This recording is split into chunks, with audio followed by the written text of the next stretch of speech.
On this episode of China Uncensored, why does China hate Japan?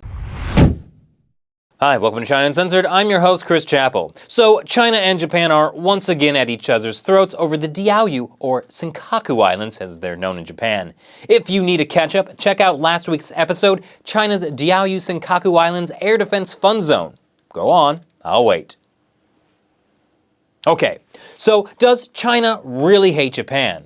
Well, according to a survey done by an NPO specializing in Japanese political, diplomatic, economic, and social issues, China and Japan really don't like each other. Of the Chinese people polled, over 90% had an unfavorable impression of Japan. 3/4 said the biggest reason was the Diaoyu-Senkaku Islands territorial dispute, and almost 2/3 said it was because Japan has never apologized for its invasion of China.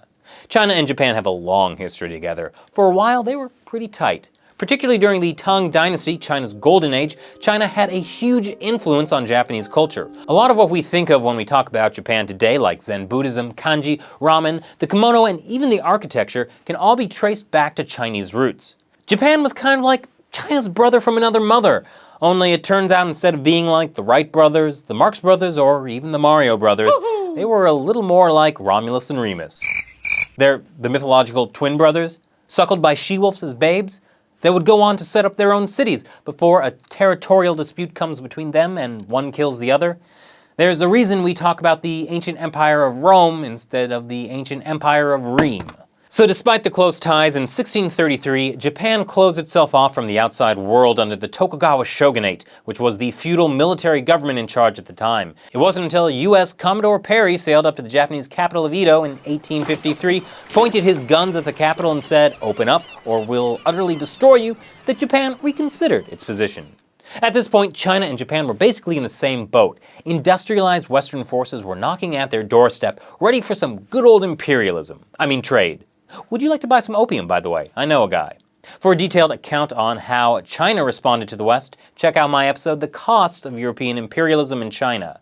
Japan responded with the Meiji Restoration, and in a few decades was able to rapidly modernize.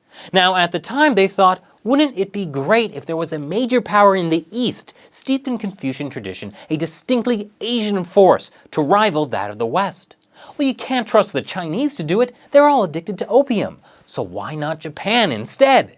And thus began Japan's imperial ambitions. The first Sino-Japanese War saw Japan and China pitted against each other for the first time since Kublai Khan's Mongolian Yuan dynasty attempted to invade.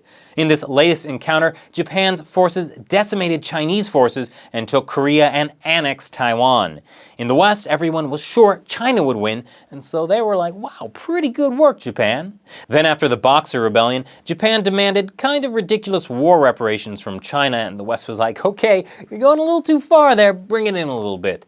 Then Japan fought Russia in the Russo-Japanese War over Inner Mongolia and Manchuria that led to Japan crushing a major Western power, and the West was like, 1910, Japan annexed Korea. 1915, Japan presented China with 21 demands, the king of unequal treaties that would have extended Japan's sphere of influence throughout Manchuria and Inner Mongolia, and even would have given Japan control over China's police force. And the West was like, okay, you're really going too far, even for us. And suddenly Japan found itself with strained relations with everyone. But following World War I and the Great Depression, reining in Japanese imperial ambitions didn't really seem like such a high priority.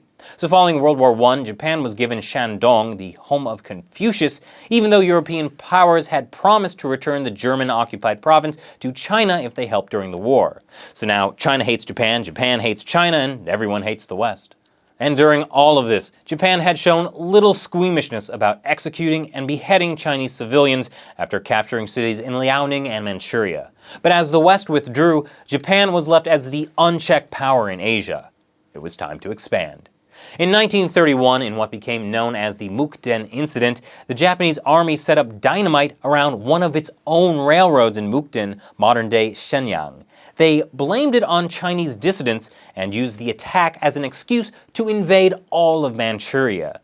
The ruse was quickly exposed, but instead of removing its forces, Japan withdrew from the League of Nations, an international organization established after World War I to maintain peace, and continued to control Manchuria. Only Italy and this guy said it was legal. Now, in Japan in the late 1930s, the military had effectively staged a coup and grabbed near total control over the country. So it turns out, unchecked imperial ambitions, nationalism, and an out-of-control military are a pretty bad combination. And that begins World War II, or the Second Sino-Japanese War as it applies to Japan. Japan sweeps through Southeast Asia, leaving a trail of devastation. Besides using young women in the regions they conquered as comfort women, read gunpoint prostitution, the brutality in dealing with civilians went off the scale. The most famous example is what's called the Rape of Nanking. Now, I won't go into the details because it's pretty awful. Nanking was China's wartime capital and refuge for civilians fleeing from war around the country. When Japanese forces broke through, they began a campaign of mass rape and killings. 20,000 women, including infants and the elderly, were more or less raped to death. But that's even just a drop in the bucket next to the total number of casualties, between 250 and 300,000. Coincidentally, that's about the number of people killed in the bombing of Hiroshima and Nagasaki. And it certainly wasn't just China. All throughout Southeast Asia, Japan committed horrendous war crimes that are still a source of resentment and bitterness, made worse by the fact that Japan has never apologized for those war crimes. There are even Japanese nationalists who say the Nanking Massacre was exaggerated or entirely made up. So I think you now know why the Chinese people might have a problem with Japan. But here's the thing, the CCP has been manipulating these emotions for decades. Anti-Japanese propaganda movies are just a part of the education system in China. The CCP wants to keep this hate alive because they can use it to distract the masses whenever their own, far more brutal, bloody regime is threatened. The CCP uses legitimate grievances and whips it up into dangerous nationalistic fever so no one realizes that the real problem facing China today, not China 60 years ago, is the CCP. The Diaoyu Islands are just another distraction. But I think I have a great solution to the whole Senkaku Island thing.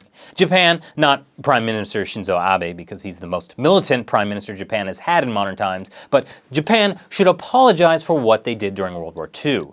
That's just something that has to happen. Then, as a sign of goodwill, give the Diaoyu Islands back, but to Taiwan.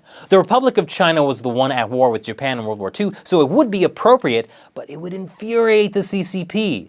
Not only won't they be able to argue Japan is keeping Chinese territory, but Japan will have also acknowledged Taiwan diplomatically, and the CCP hates that. I am a modern-day Henry Kissinger. What do you guys think? Comment below and be sure to check out the Facebook and Twitter page. Thanks for watching this episode of China Uncensored. Once again, I'm Chris Chappell. See you next time.